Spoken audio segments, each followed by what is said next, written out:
YS, pengasuh panti asuhan di Tangerang ditetapkan sebagai tersangka kasus pencabulan kekerasan seksual ke anak asuh. YS masuk daftar pencarian orang setelah mengabaikan 2 pemanggilan pemeriksaan.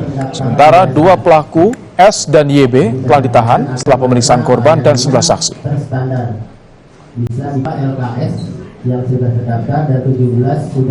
Setelah kita lakukan pemeriksaan, kita lakukan penangkapan dan penahanan terhadap Saudara Sudirman dan Saudara Yusuf Bahtiar. Sedangkan Saudara Yandi Supriyadi, ya, setelah kita lakukan pemanggilan 2 kali yang bersangkutan tidak hadir, akhirnya kita tetapkan, kita masukkan dalam daftar pencarian orang. Dan saat ini kita sudah sebarkan untuk surat permohonan pencarian Saudara Yandi Supriyadi sebagai daftar pencarian orang. Dan ini salah satu foto yang sudah kita buat untuk mempermudah masyarakat apabila mengetahui keberadaan Saudara Yandi Supriyadi ini, ya, bisa melaporkan kepada kita.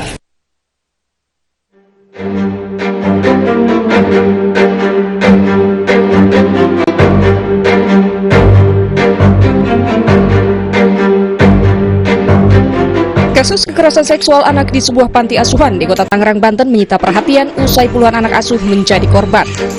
Panti asuhan yang sudah berdiri kurang lebih 20 tahun itu ternyata tidak memiliki izin operasi pendirian yayasan.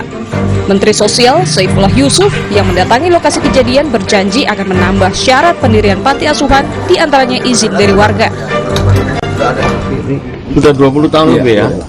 Tidak ada sama sekali, ini termasuk yang blank ini. Makanya nanti ke depan saya terus terang juga akan menghimbau atau memberikan suatu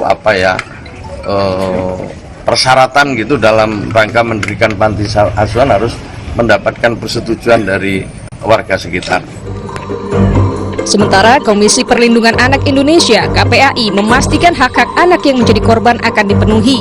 KPAI juga mengajak masyarakat tak segan melaporkan indikasi kekerasan pada anak.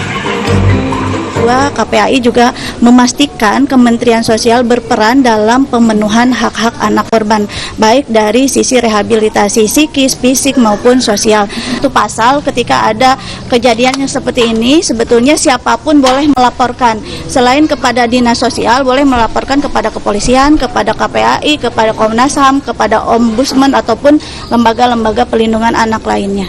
Yang sudah dibawa ke Dinas Sosial itu ada 13 orang, kemudian yang ada di rumah relawan itu ada 4 orang, kemudian yang sudah masuk ke kepolisian itu 7 orang, dan ada beberapa yang terindikasi sekitar 22, tapi ini juga masih dalam proses baik yang dilakukan oleh tim pendamping ataupun oleh Dinas Sosial.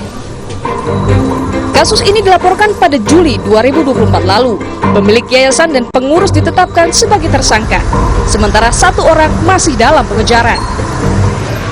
Saat ini ada 2, satunya dalam pengejaran. Satu ini perannya apa Bu? Apakah pimpinan atau pemilik sudah diamankan? Ini kan laporan dari sejak Juli ya, awal Juli. Nah sampai sekarang apa sih kendalanya? Baru sekarang aja terbongkar gitu.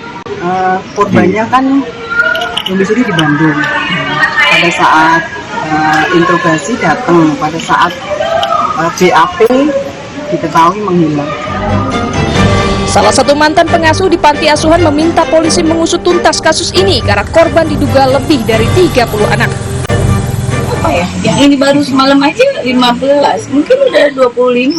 Tapi saya rasa karena ini udah 15 tahun, saya rasa 100 orang juga ada. Karena ini kan silih berganti. Cowok semua Bu? Cowok semua. Kepolisian mengusut ini karena ini udah bertahun-tahun, sudah 15 tahun, yayasan itu berdiri sudah 20 tahun. Kini korban dititipkan di rumah perlindungan dinas sosial untuk dicek kondisi kesehatan dan psikologisnya. Tim Liputan Kompas TV.